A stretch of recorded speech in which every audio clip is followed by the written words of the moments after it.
So hello and welcome. I'm Ashley Rauch. I'm the Community Engagement Manager with the Hudson Highlands Land Trust. We are a nonprofit land conservation organization that protects the natural resources and scenic beauty of the Hudson Highlands region of New York. Thanks so much for joining our webinar this evening on Philipstown's Natural Resources Inventory. So we wanted to do this webinar because many of you have been reaching out to us recently about how to better understand the natural resources on properties in our area. And that's in part because of a number of proposed development projects. And it's a really timely inquiry because it just so happens that Philipstown updated and released a new version of its natural resources inventory at the end of last year. And while there are several development projects in front of the Philipstown Planning Board at the moment that have gotten some attention recently, it's also important to realize that at any given time, there are often numerous projects under environmental review in the Hudson Highlands under both state or federal law by different lead agencies. So just to give you a sample of some of the projects that are or will be under environmental review in our broader area, we have the West Point Clinton District Area Development Plan, and that's with the Department of Defense as the lead agency. There's Danskhammer in Newburgh, which I'm sure some of us have heard about, and that's being coordinated by the Department of Public Service. There's the Hudson Highlands Fjord Trail, of course, with New York State Parks as the lead agency. And then there's several local development projects with the Philipstown Planning Board as the lead agency. So while we are not here tonight to discuss any specific projects, but we instead want to empower you with the tools you need to evaluate any projects that you may be concerned about. So what do you do when you're concerned about a project? If you're interested in a development project and you're concerned about its potential impact on the environment, the first thing you can do is turn to the Hudson Valley Natural Resources Mapper, and then next to the town's natural resources inventory. And both of these resources enable you to drill down to a particular area of interest and see what natural resources exist there. And then they direct you to where you might be able to find more detailed information about these natural resources in question. So we're going to learn about both of those tools tonight. So with that intro, I want to mention that we are co-hosting this webinar with our friends from Climate Smart Philipstown. They led the update of the NRI last year with input from us and also from the broader community. Our presenters tonight are Crystal Ford. Hello, Crystal. Crystal is the current Climate Smart coordinator for Philipstown. We also have Roberto Muller here. He's the former Climate Smart coordinator, and he led the NRI update along with Philipstown's Natural Resources Review Officer and Wetlands Inspector, Max Garfinkel, who I believe is also here tonight, and he's going to help answer some questions later on. Roberto is generously volunteering his time tonight for the webinar, so thank you, Roberto. Thank you, Crystal, for being here. And finally, you're also going to hear from our Executive Director, Michelle Smith, towards the end of the presentation. So before we begin, I want to give you a few reminders. Please keep yourself on mute and keep your video off for the duration of the webinar, unless you're called on to ask your question during the Q&A. Please use the chat box to submit questions, any questions you have. You can ask questions throughout the presentation, but our presenters are going to address the questions at the Q&A section, which will be during the last 20 or so minutes of the webinar. And feel free to use reactions if you'd like to share any nonverbal responses throughout the webinar. We'd be happy to see those. So let's get right to it. I'm quickly going to go over our agenda for the evening, and then I'll turn it over to Crystal and Roberto to get to the meat of it. So Crystal is going to start off by telling us more about climate smart communities and what a natural resources inventory is. Then Roberto is going to tell us more about the Hudson Valley Natural Resources Mapper that I mentioned earlier. And he's going to walk us through the process of using the NRI on 2 sample projects in Philipstown. Then Michelle is going to give us an overview of the environmental review process and how you can use the NRI to make comments. And finally, we'll wrap up by sharing some additional resources and tools and also next steps for the NRI before we turn to your questions at the end. So with that, I will turn it over to Crystal to tell us about climate smart communities. Thanks, Ashley. So, if you've never heard of Climate Smart Philipstown, I just want to give just a brief overview. We started in June of 2017 when the town adopted the Climate Smart Community Pledge, which is a program through the DEC. And basically, it's this wonderful checklist that helps a town mitigate and prepare for climate change. And so we have been working, well, actually, I would say Roberto has been working very hard. And then I just came in recently to go through this list and just start taking actions. And we've been doing a lot of baseline data gathering. We did a very large greenhouse gas inventory report for our town. We've done government building operations reports. And very recently, we did the natural resources inventory report. And we actually just became a bronze certified climate smart community in March of 2021, which is actually a pretty good feat. So we've been working very hard, but part of our mission is education. So that's like the next step is you're going to be seeing us doing a lot more outreach and education. So that's us as a task force. So why did we do the natural resources inventory? Why was that one of the action points for Climate Smart Community? Because it's actually a really great tool. A natural resources inventory document inventories the natural resources of an area that's both physical, like geology, or biological, like forests. And then it provides a foundation for municipalities to use for conservation planning. Communities can use their NRIs to identify priorities and determine appropriate strategies for protecting important natural features and vital services that they provide. So a complete update can be helpful when we're doing plans, when you're doing zoning, reviewing projects, and as a tool for regional planning. So the other thing that is very interesting about the NRI when I think about climate change is that we actually just passed a climate resolution to be net zero by 2040. So that means we want to balance our greenhouse gas emissions with our sequestration. So if we have this NRI tool, we can both protect our carbon sinks and also look to see where we can expand our carbon sinks. And then the flip side is we already have a certain amount of warming baked in. And so we need to be using the NRI to help us plan for future scenarios. Wetlands can actually be really great at absorbing excess rainfall. I think we all remember when I think it was Hurricane Sandy washed out a ton of roads, Snake Hill down by the Bird and Bottle. If we do not take into consideration these future weather events, then property, people, and the environment is at risk. So to me, it's a really interesting and valuable tool. And I think Roberto is better served at explaining how about he and Max Garfinkel went about actually doing it. So I'll turn it over to him to explain the process. Thank you, Crystal. And just bear with us while we change the screen share here. Roberto, all yours. Okay, I'll just say hello first and then I'll do the screen sharing. So thank you, Crystal and Ashley, and to everyone who's attending tonight. I was looking at the participants list and it's nice to see a lot of familiar names.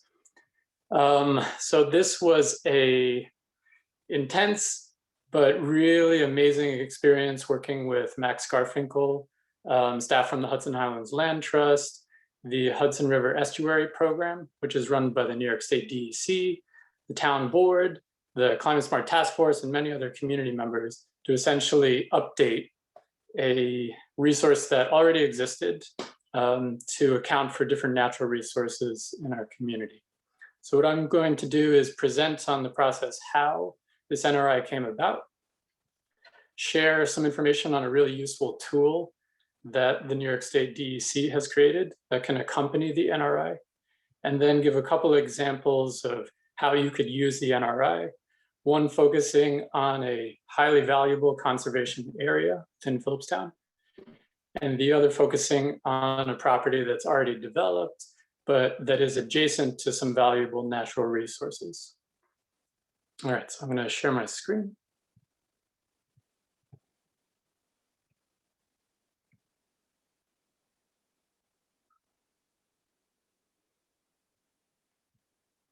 Okay. So in 2007, as part of the process to create a comprehensive plan, the town of Philipstown created a natural resource and open space protection plan. And it's about 35 pages. There were many results from which informed a lot of the conservation work that has happened over the past almost 15 years. But two of the big steps that happened as a result of the plan was the creation of the Conservation Board, which used to just be called a Conservation Advisory Committee. So it became a full board. And in addition, the town created the position of the Natural Resources Review Officer, which Max Garfinkel currently fills. In 2016, the town updated what's called an open space index. And this had originally been created with the 2007 document. And the update is shown over here, and I'll show this in the NRI a little bit later, but it's essentially a map and a index list of priority parcels within the town that have been marked for conservation value, historical value, cultural, or recreational value. So it's really the big areas within the town that have been earmarked for conservation efforts and protection in the decades ahead. Not long after that, the town of Philipstown adopted the Climate Smart Communities Pledge, vowing to become a climate smart community, to work towards reducing greenhouse gas emissions and also adapting to climate change, which has a lot more overlap with this natural resource inventory. And 3 years later, many actions happening during those years, many wonderful volunteers from the community involved in all sorts of different efforts. One of the projects that came about was the 2020 Natural Resources Inventory. And this was finished in December of 2020.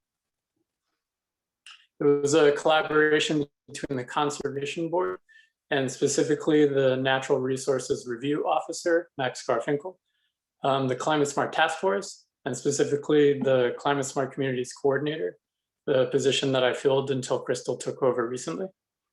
Also community stakeholders such as the Hudson Highlands Land Trust, the Open Space Institute, as I mentioned before, the Hudson River Estuary Program, which is run by the New York State DEC, and many other groups. And then another highlight, as Crystal mentioned, in 2021, the town achieved Climate Smart Communities Bronze certification as a result of earning a whole bunch of points from all sorts of different actions, one of which was completing the Natural Resources Inventory. So now I'm going to spend a little time explaining this wonderful resource that the New York State DEC, Department of Environmental Conservation, has available to the public. It's called the Hudson Valley Natural Resource Mapper. And as you can see in this example image, on the left, you have a list of possible map layers, ranging from stream and watershed layers to wetlands, forest, biodiversity, scenic recreation layers, and also reference layers. So in this example, I just selected town borders and New York protected areas to show an example where you can see Philipstown in this area. And some of these highlighted green areas, for example, are the Hudson Highlands State Park, Fonsstock over here. This little guy over here is Constitution Marsh. Down here is Anthony's Nose, and so on. And so what's wonderful is you can zoom in and out to great detail to study different natural resources that are present within our community and neighboring communities. So I just want to show you a quick example. I'm going to come back to this in a second, but flipping to the actual web page, it's probably a little lag, so my apologies for that.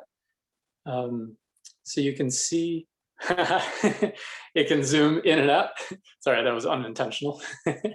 But over here on the left, different layers. I could select a different one, streams and watersheds or wetlands, so on and so forth. And then zoom and change to different positions on the map. So we'll come back to this in a second, but I really emphasize that folks play with this. To be honest, if you like nerding out about this kind of stuff, it's really fun.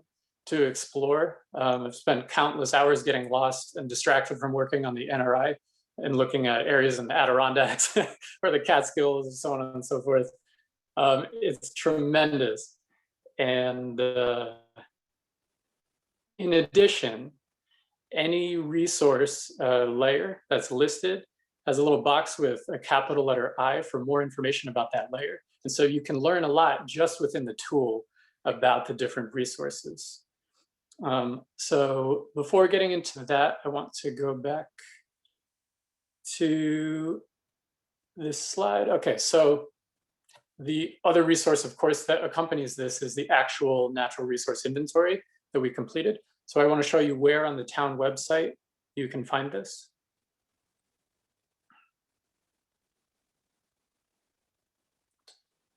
Okay, so if you were to visit the town website, philipstown.com, you would land on the homepage, and then on the left, underneath building department, and I'll show you in a second, town code and plans is what you would select. And that brings you to this page, as you can see. And underneath the title of code and zoning, I've highlighted down here the Philipstown Natural Resources Inventory 2020. And there are a bunch of other great documents too. The Open Space Index from 2016, the original Natural Resource and Open Space Protection Plan, as well as some zoning maps, wetland maps from the 2007 plan, the original comprehensive plan, and so on. So this is where you can find the NRI. So what we're going to do now is focus on a couple examples of how you could use a natural resources inventory. And as I said before, the first example will focus on a high value conservation area. And the second one will focus on developed land that is adjacent to some natural resources, but in itself doesn't necessarily hold that much conservation value.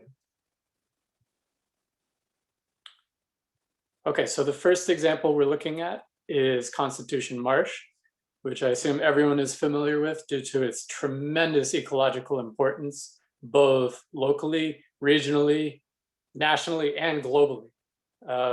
We are incredibly blessed to have such an important wetlands area within our town, and something that many different organizations and government entities collaborate on to continue to protect for hopefully centuries, if not millennia. So this example, and one of the challenges with the mapping of natural resources is if you put too many layers on the same map, it's almost impossible to make sense of anything. So the Hudson Valley Natural Resource Mapper is great because you can play with different layers and see how they interact, but you can always unselect one layer if you want to focus on another.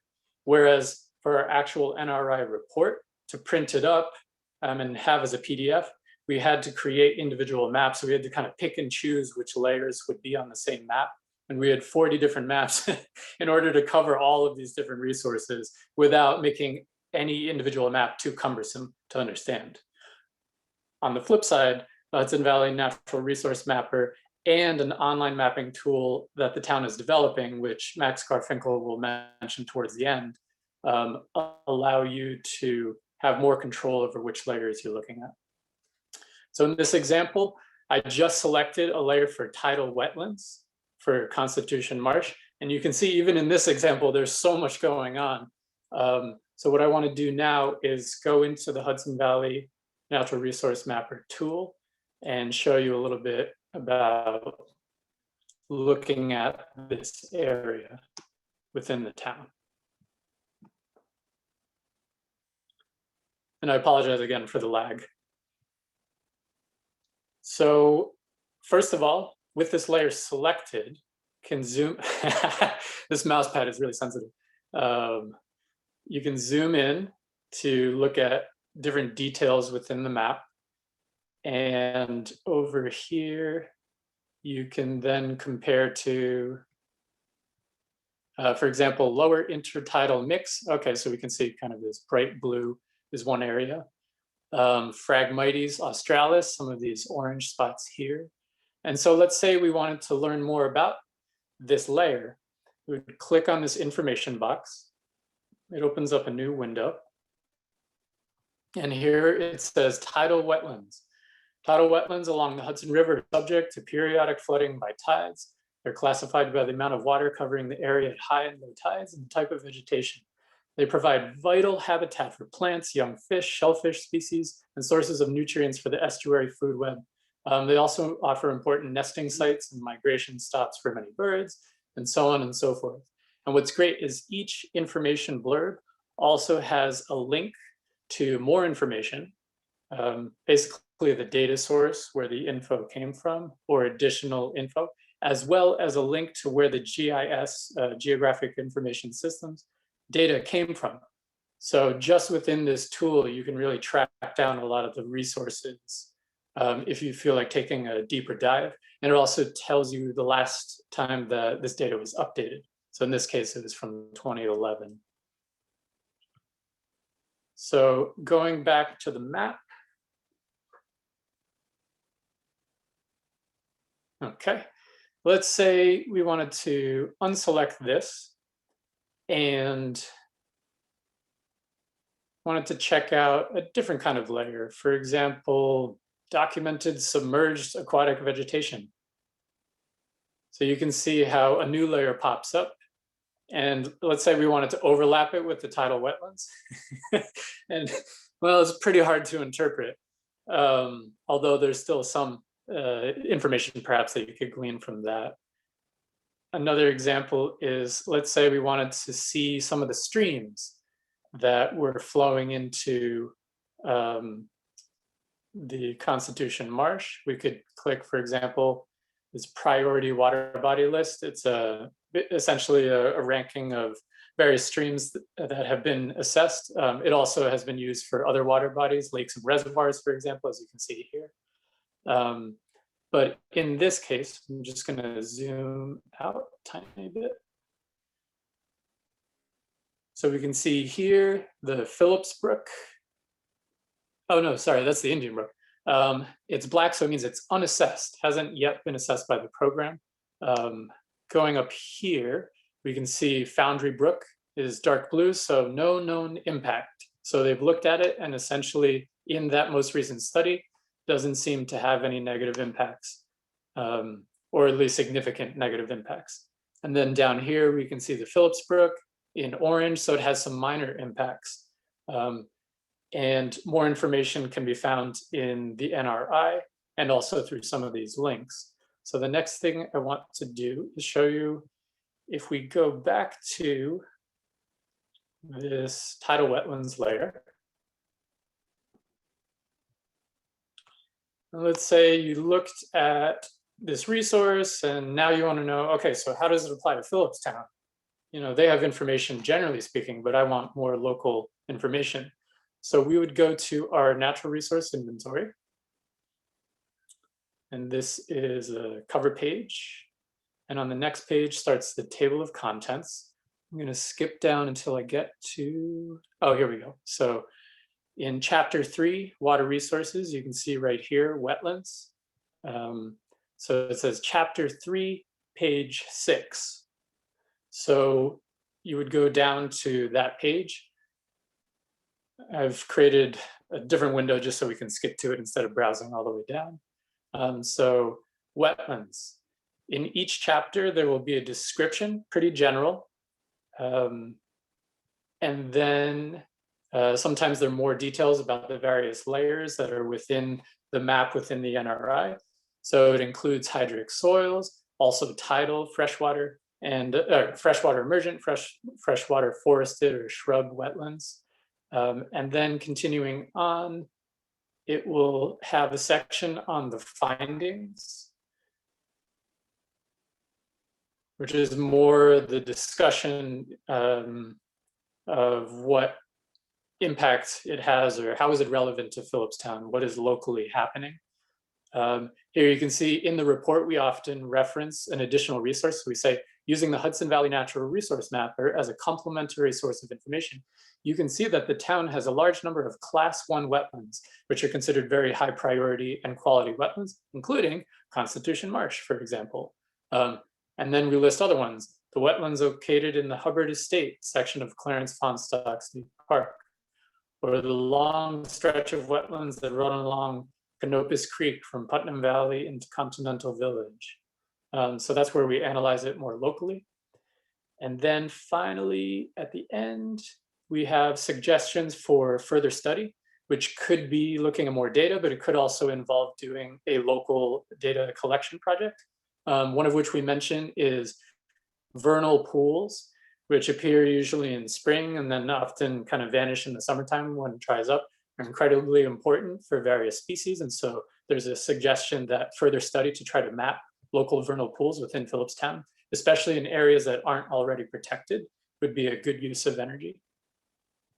And then similarly, at the end of each section, we include the links to the data sources where you can find exactly where we got the data. And at the end of each section, if there is a table involved, you can find that table as well. So obviously it's very rich, there's so much information, but rather than getting too bogged down in it, I want to show you a second example, looking at a property that is not of such high conservation value, but is very close to home for the town of Philipstown and is also adjacent to some very important land. So here on this example, right where I'm dragging the cursor is the Philipstown Highway Department, right on Fishkill Road, and here's Route 301 going uphill. So on this map, I've been able to select a couple layers. One of the most important ones, these orange lines that you can see very faintly on the map, delineate tax parcels. They're essentially property boundaries. And that's incredibly useful as a property owner because you can literally find your property. And what's nice is, we'll do this in a second, but you can, in the Hudson Valley Natural Resource Mapper, click on a given parcel and it'll bring up the tax map number. So you can confirm that it's your property or a property that's being looked at. And then you can click on all the different layers and see which resources are present on your property. And I'll give a caveat. The Hudson Valley Natural Resource Mapper has a tremendous amount of resources, but it's also missing a lot of data that we included in our natural resources inventory. So the online version of our maps that eventually will be launched, which Max is going to talk about at the end, will have even more comprehensive data available for homeowners and for general conservation work. Okay, so what I want to do now is go back into the Hudson Valley Natural Resource Mapper. And just taking a second to load. Okay, so we preloaded this. So here's the boundary of the Philipstown Highway Department. It's actually 3 different parcels, but they are all part of the town property. And so I've selected a couple layers that I want to emphasize. The first one of which is called a Forest Condition Index. And so you can see this kind of darker blue section of the map refers to areas that are in the 90th to 95th or top 10% quality forests within the town. And this was done for all of New York State. So what's really great is actually to zoom out and look comparatively across New York State. And it's really amazing to see, amazing and a little sad at the same time, that some of the highest quality forests are located in Philipstown, the Hudson Highlands State Park, Fonsstock, and there aren't that many other areas that match the same quality of forest. There's some in the Adirondacks and some in the Catskills, but it emphasizes how precious these resources are because they are few and far between. So in this example, you can also see another area, this kind of lighter brown, which is only in the 40th to 60th. No, actually, sometimes the colors are a little hard to interpret, but I think this is in the 60th to 80th, somewhere in there. So it's a lesser quality forest. Forest Condition Index includes a variety of variables that go into determining the quality of a forest, but most of it focuses on how large the forest is without being fragmented by roads or properties or anything like that. So I included another layer to emphasize this. There's a layer called core forests, and this refers to areas of forests that are at least 100 meters from any forest edge. And these are really important because they tend to be the higher quality areas within forests, especially for species like birds when they're nesting. They need to be in sheltered areas. If they're too close to roads, it's way too disturbing. And so the map also shows the areas within forests that are especially important, and why having 100-meter buffers and protecting those buffers are also very important to protect the intersections of the forest. And you can see even over in this area, even though the forest itself isn't considered as high quality, there's still a fairly significant core forest. And so it merits, significant protection as well. In addition, let's see, I think it's in the stream and watershed layers. The selected riparian buffer areas. So for example, we could click on this, and essentially it says effective stream conservation and restoration occurs beyond stream channels and banks. The New York Natural Heritage Program has identified riparian buffers to highlight important streamside areas that influence stream dynamics and health. Well-vegetated riparian buffers intercept stormwater runoff, filter sediment and nutrients, and help attenuate flooding, and so on and so forth. Essentially what it means is these areas that have been highlighted in this baby blue are especially important for the quality of the streams that flow within them. So this example is showing the Foundry Brook, and then also a creek that comes down from Jaycox Pond. And they meet just a little bit above the Philipstown Highway garage.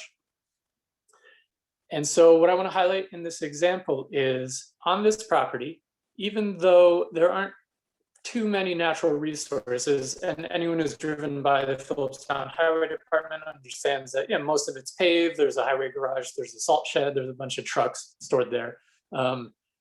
However, it's in close proximity to a core forest and a fairly high quality forest as well.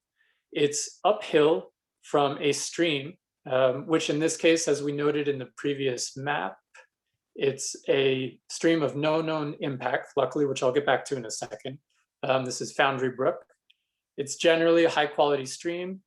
I will unselect this and show you, for example, that Foundry Brook is a stream that is known to have trout, as the purple color, oh, sorry, it's gonna take a sec, there you go, as the purple color now shows.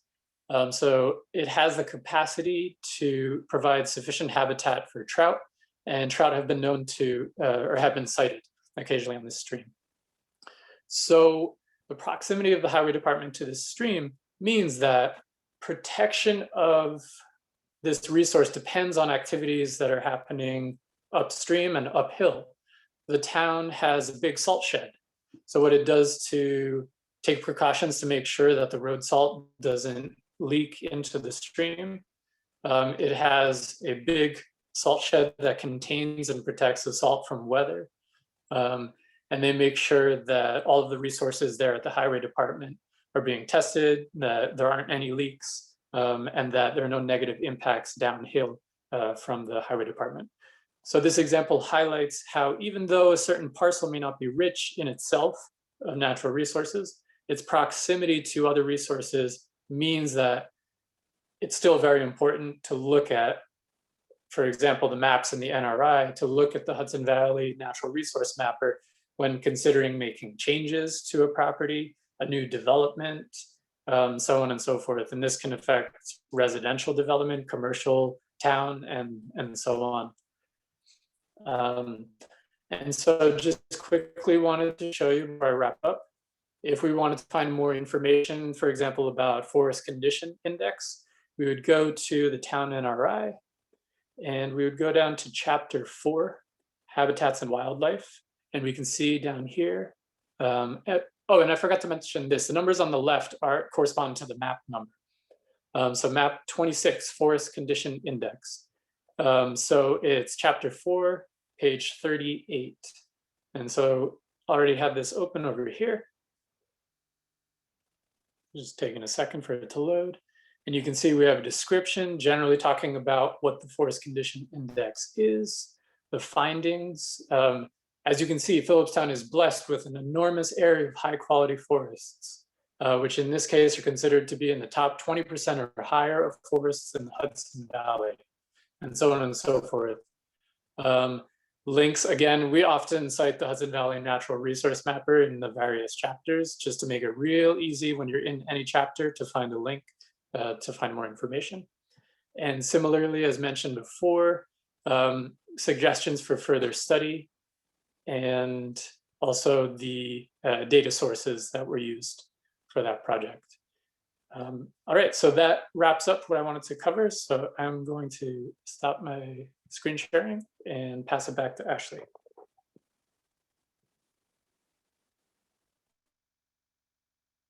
And I'm actually going to pass it over to Michelle. Hi, this is Michelle Smith from Hudson Highlands Land Trust. What I wanted to do over the next few minutes is just give some tips on how, if a development project is under environmental review, how would you use these tools like the Natural Resource Mapper and the NRI to make your comments? And really, for me, this comes out of when I first started with the Land Trust 5 years ago. I had no idea what an environmental review was, what NEPA was, what SECRA was, etc. And so I just wanted to give you some tips after 5 years of sort of having these environmental reviews constantly coming across my desk for different projects every year. Of a few things that I learned. This is by no means legal advice. I might even get some of the legal technicalities wrong, but one of the things I learned first was really understanding what type of environmental review is it. It's important to know that so that you can understand the process better. And then after that, I'm going to talk about like the different stages of the environmental review and knowing where you are in the environmental review so that you make the right comments. So we talk a lot about SECRA all the time, and that SECRA is the state law governing environmental reviews of projects that are overseen by state or local agencies. So SECRA means State Environmental Quality Review Act, and it came into effect in New York in about 1975 and mandated reviews of these types of development projects. But it's sort of the little sister or little brother to NEPA, which is the federal law, National Environmental Policy Act, which governs the environmental review of projects that are overseen by federal government agencies.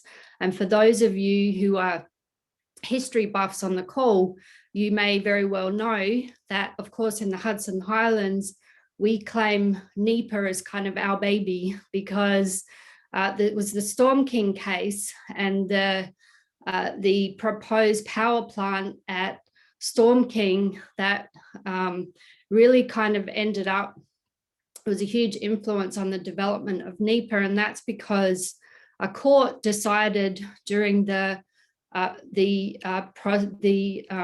case of Scenic Hudson versus the Federal Power Commission that the Federal Power Commission had granted a license without doing a proper environmental review, especially of a certain issue. So that kind of gave rise to this whole concept of the environmental review, first at the federal level, and now, you know, we're seeing a lot of federally governed environmental reviews in our area. We saw, you might remember the storm surge barriers by the US Army Corps. That's still sort of going through an environmental review process. You may or may not be aware, as Ashley mentioned earlier, the West Point, there's a big development project proposed in the Clinton area of West Point, and that is currently just finished scoping, what we call scoping, which I'll get into in a minute. last year. And then the next step will be an environmental impact statement. When you get to the state and local level, state agencies sometimes are the agencies that are the lead agency overseeing an environmental review. Ashley gave the example of the Fjord Trail. Another one we often see in our area, especially along Route 9, where there are these quarries and mines. Whenever they expand, there is an environmental review that's governed by the DEC. And by the time we get to local residential and commercial development projects, they're mostly seen by local municipal government, so the town boards or town planning boards, and a lot of the time we see these environmental reviews locally being led by the Philipstown Planning Board. And I just want to point out, in the first 5 rows, you're talking about government agencies, federal and state, that have staff, right, paid staff conducting these reviews. When you get to the local level, when a planning board's conducting a review, you're talking about volunteers who are running the review. So public comment can be helpful to all of these, that volunteers for a planning board or stretched government staff. So think of yourself as being very helpful to the lead agency as you give comments on natural resources through the comment period. Oh, next slide, please. So the next thing is to think about, where are you in the public comment process? And I'm going to talk mainly about SECRA, so that's the state environmental review process. And that's the one that is governing sort of when planning board is looking at local projects. And one of the things in the Hudson Valley is that we often see public hearings, led by planning boards or town boards, but we often see them before the so-called SECRA determination. So what is the SECRA determination? That's that thing that ends on what we call the POSDEC or the NEGDEC.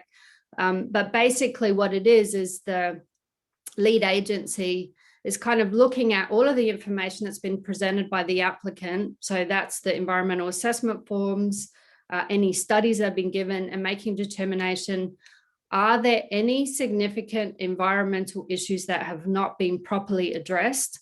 And if the answer to that is no, then it's a so-called NEGDEC, and that NEGDEC means that there's no further environmental impact statement that's produced. But if they determine that there are significant issues that have not been addressed by the applicant and all the information they've submitted, that leads to a POSDEC. POSDEC then leads to the production of a full environmental impact statement. So we for our local projects, we generally see NEGDECs. Occasionally there's a POSDEC for something big like Fjord Trail or what's going on over at West Point. Those things are big enough that there's definitely going to be an environmental impact statement. So there's often 2 places where you get to comment when that happens, one being the scoping, and the scoping is kind of the production of the table of contents for the EIS and determining what studies should be included. And then the other one is when the draft environmental impact statement is produced. You also get to comment on that in case things have not been properly addressed. So if you go to the next slide, so now you kind of know what process you're dealing with and where you are in the process. I find that I highly recommend using the Hudson Valley Natural Resource Mapper as a start, and it really is fun. It's a really fun tool for land parcels that to play around with that and figure out what the natural resources are. And it's a great screening tool, great place to start, along with the Philipstown Natural Resource Inventory. And those maps together, used as a screening tool, are there important natural resources on the areas or the land parcels that I'm interested in. And then if you screen and you find out that there are, it's just going to be, the maps are just going to tell you something very general. They're going to tell you, oh yes, it's an important forest, or it's got important aquatic habitat, or it's an important bird area, but they won't tell you what those birds are or what that aquatic habitat is. And that's why you need to drill into the more details that you'll find that Roberto talked about, with all the text in the NRI and all those little links in the Hudson Valley Resource Mapper. They're going to tell you, like, what are the documents that we use to create this map, and you can use those then to drill into, well, what are the important birds, what is the important habitat, and that will give you a lot more information about the exact natural resources that are there. So that'll start giving you an idea for the comment period. What are the things that you think the lead agency should be looking out for? And I've also listed a whole bunch of other studies, biodiversity studies, water resource studies. Many of those will be included will somehow be included in the maps, but just in case they aren't, we have a whole list on our website. Roberto showed you the list on the Philipstown website, so there are other resources. And just as an interesting data point, to give you an example, many of you probably already know this, but in the Scenic Hudson versus Federal Power Commission case that over Storm King, the Storm King power plant that ultimately gave rise to NEPA, the court case that kind of was the big breakthrough in all of that, the natural resources that were missing from the studies was basically the striped bass spawning right next to Storm King. So if you had a natural resource study, natural resource inventory, or a Hudson Valley mapper, you know, the Federal Power Commission would have already known that, and they would have reviewed the project in light of all of those studies. So that's a great example of exactly why we need these natural resource inventories and the maps to tell us this is where natural resources are, and all these studies that support it. And thankfully now we also have NEPA and SECRA that identify all these issues before we get to the point where a big project gets licensed and is going to cause a lot of damage to those natural resources. So next page. And then finally, when you are giving your comments, like I said, most of the time it'll be a secret process, it'll be some sort of local development project, and the comment period may even be before the seeker determination, the POSDEC or the NEGDEC. So this is your opportunity, if you've identified natural resources through your screening, to really, you know, start to document that, but also look through the public record, look at the environmental assessment forms, and see, has this natural resource been identified by the lead agency? Has it been studied? Has there been mitigation? And if not, then that's going to drive your comments in the pre-secret determination. If it does happen to be less common, as I said, will be a POSDEC case where it goes to the full environmental impact statement. If it happens to do that, then you'll be commenting at the scoping hearing, and that you're going to comment on things that you want in the table of contents. So the potential significant impacts and giving the lead agency, here's a list of resources that you need to consider as you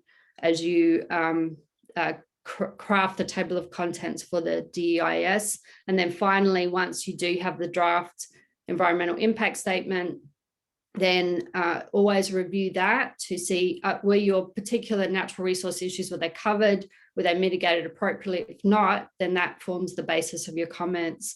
So final slide, just a couple of pointers on using all this information to make comments during environmental review. Really approach it. I think this is really important because the lead agencies ask this all the time, whether it's a federal body, a state body, a local planning board. What you're trying to do in your comments is help the lead agency understand these are some studies and resources about natural resources that you're concerned about that should be considered through the environmental review process. And so if you're in the pre-secret determination or the scoping process, you're really trying to help them understand what resources are out there, what studies, what data is out there that describes the natural resources and what could be the impact of the project. And then finally, if you're in the environmental impact statement review comment period, then it's really, there might have been some things that that were part of the process, some studies that were part of the process, but there were important conclusions from that study that were overlooked. So really your comments are really trying to help the lead agency understand as much as you understand about all of the natural resource studies that are available to them. So that completes my comments. Thank you, Michelle.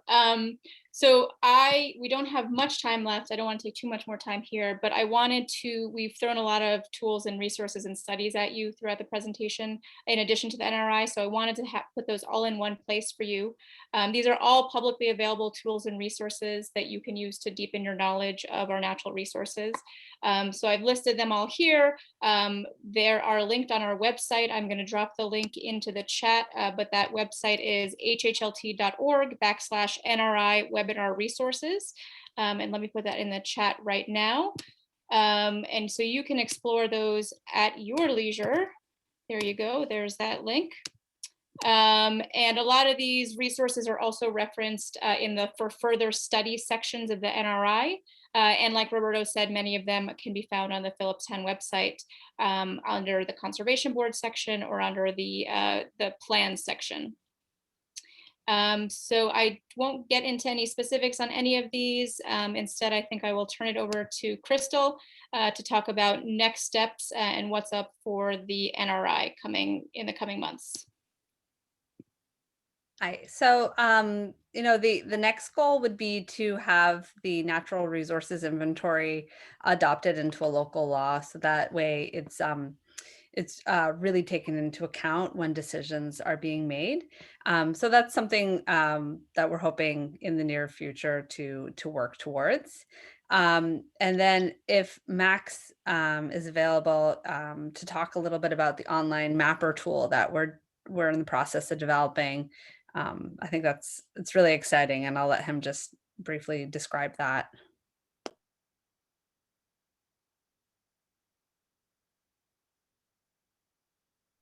I don't see Max. I think he may have logged out.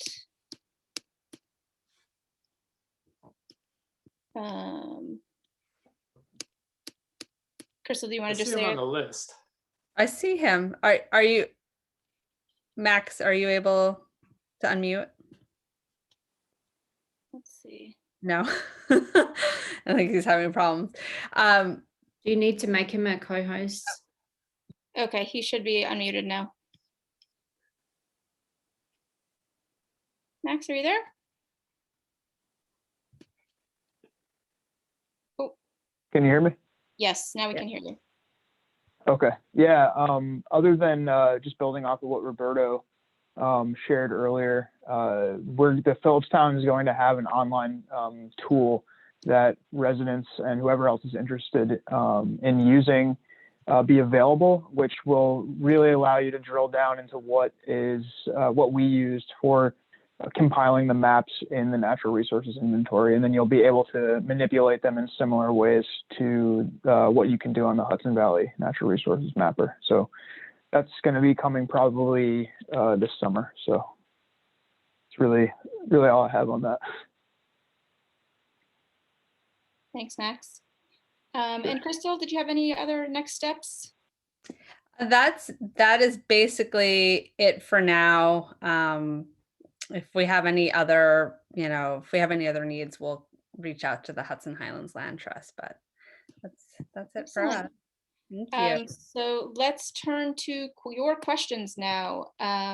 Feel free to drop them right into the chat and I will moderate those. And also, if you think of any follow-up questions, feel free to email them directly to me.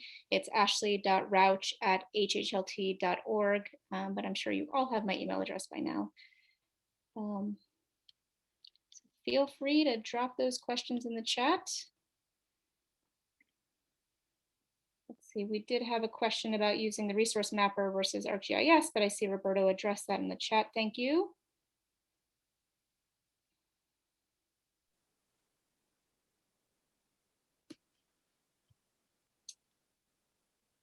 I am not seeing any other questions.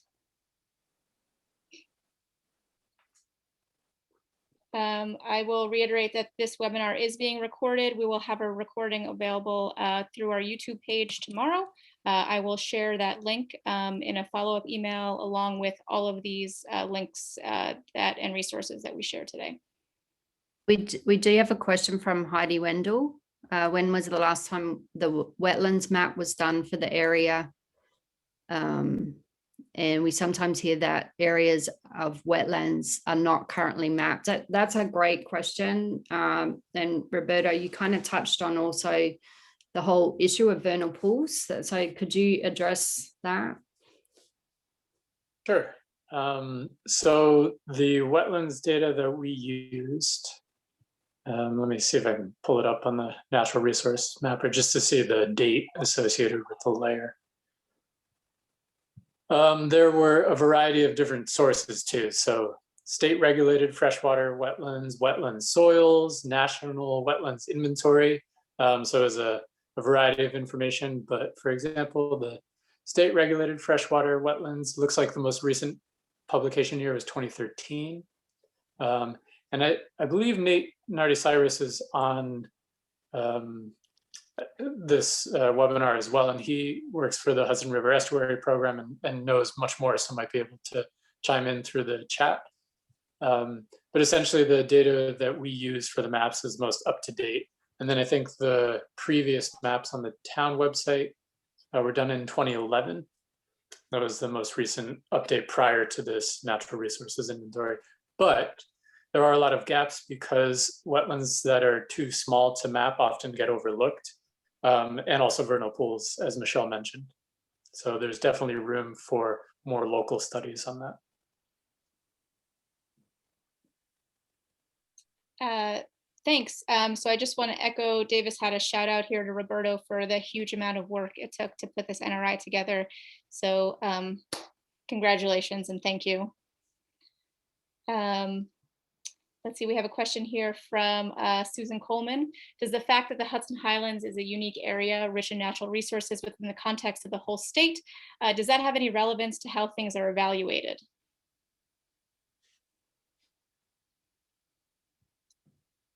Is that a question, Roberto, you can address? Sure, yeah.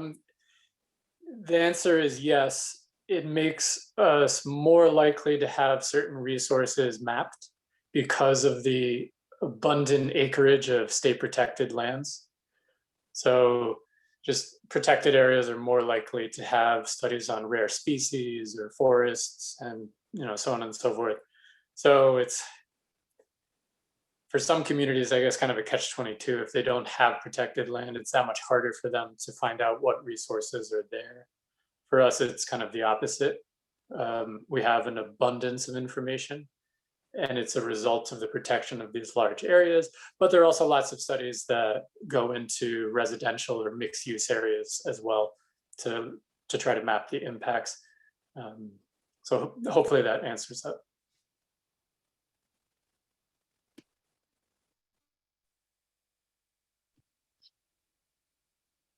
And I just wanted to add that we will print a copy and have it kind of spiral bound and available, where I'm either going to try to do it through the library so you can borrow it, or maybe through the town hall at some point.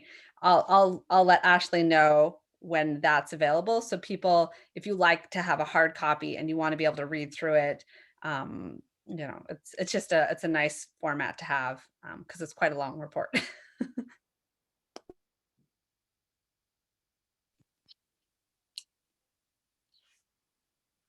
Great. So if we have any final questions in our final minute here, if not, we will wrap up. I just want to say thank you again to our presenters for taking the time to put this presentation together for the community.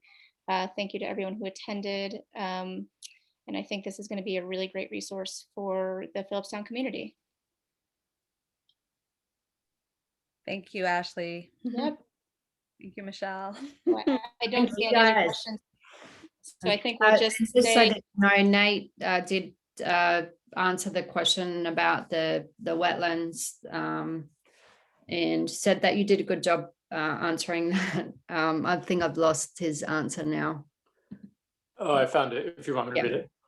Yeah. I think Roberto covered the wetlands question well. These maps are a good starting point, but are not a substitute for field verification. And that is very important as well. For looking at any property or any proposed project, field verification is essential. So these maps are more of a guidance document to highlight resources and to kind of prompt further study. And as well, he says they can be very good flags to alert folks that there might be something there. So that's essentially how it should be used. But it looks like Max put his hand up. Yeah, just building off that too, the town has a wetland determination process as part of kind of the beginning stages to many development projects within the town. So a lot of these unmapped wetlands end up getting field verified before things begin and construction begins. So the town has a mechanism in place to identify these smaller unmapped areas. excellent. Oh, look, it looks like we have one more question from Kim Connor.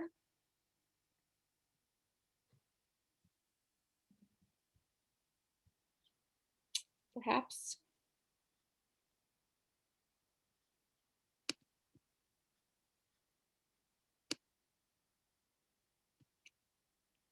Okay, well, I am not seeing it. Okay, sorry. Here, I'm just going to talk instead Great. of, because I can't type fast enough right this second. So one of the questions I have, I guess, for Max and for Roberto is, in the last couple of years, the seeker regulations changed and new or reconstruction of single-family homes became automatic type 2 actions, which means there's no seeker review. And I just wanted to know if you had any thoughts on that and how we, if we were, somebody wanted to build in the middle of the wetlands, how are we controlling that since there is no seeker review for a single family home? Any thoughts? Well, I think Max is going to take that one. All right. Right. Thank you. Yeah, I guess the first thing would be that we have our wetlands permitting process in place. If you're specifically talking about development in a wetland area, we have our, conservation board and permitting process in place. So no matter what the determination of significance is on a project, they would still have to come before the conservation board for a permit application. And then obviously any sort of other thresholds that are set by the zoning code would still be in effect and still be in place. I guess that being said, proximity to certain areas like state parks and size of projects, even if it is just a single family home, I believe will elevate the determination of significance in many cases. Properties that are contiguous to state parkland, there's a higher level of oversight. And typically those projects end up becoming an undetermined action or type 1 action in most cases, or they should be considered that. A lot of the thresholds that would put projects into a type 1 action are significantly reduced when found in those types of settings. So I think that there are still those mechanisms in place. But yeah, I think it really ends up relying heavily on the board's permitting processes in the town, and then also, who the board is made up of, and what's important to the community at that point. And I could add to that the natural resources inventory law that is potentially going to be adopted by the town would formally incorporate a review of the plethora of natural resources that are covered within the NRI as part of any potential, definitely new construction project, but could even be included for like a substantial renovation that might require, expansion of a septic system or something that would impact the local habitat around it. So the law is very important in codifying the natural resources that are in the inventory and making it common practice for the various boards that are involved with reviewing projects to make sure that, like Nate phrased it, something gets flagged as a potential resource that should be looked at more carefully for that project.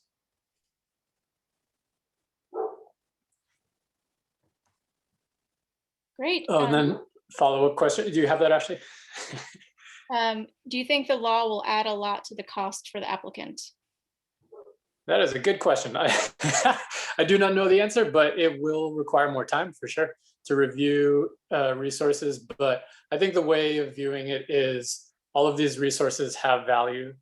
In our society, we tend to focus on monetary value with good reason, but there are other values that can be monetized, carbon sequestration, water quality, soil quality, so on and so forth, that can be negatively impacted by projects. So yeah, unfortunately, probably the honest truth is to protect natural resources, it does take time, it does take more money, but in the long run, it aligns with the values of the community and it's probably worth spending a little more upfront rather than having to do some sort of mitigation project down the road because something was overlooked.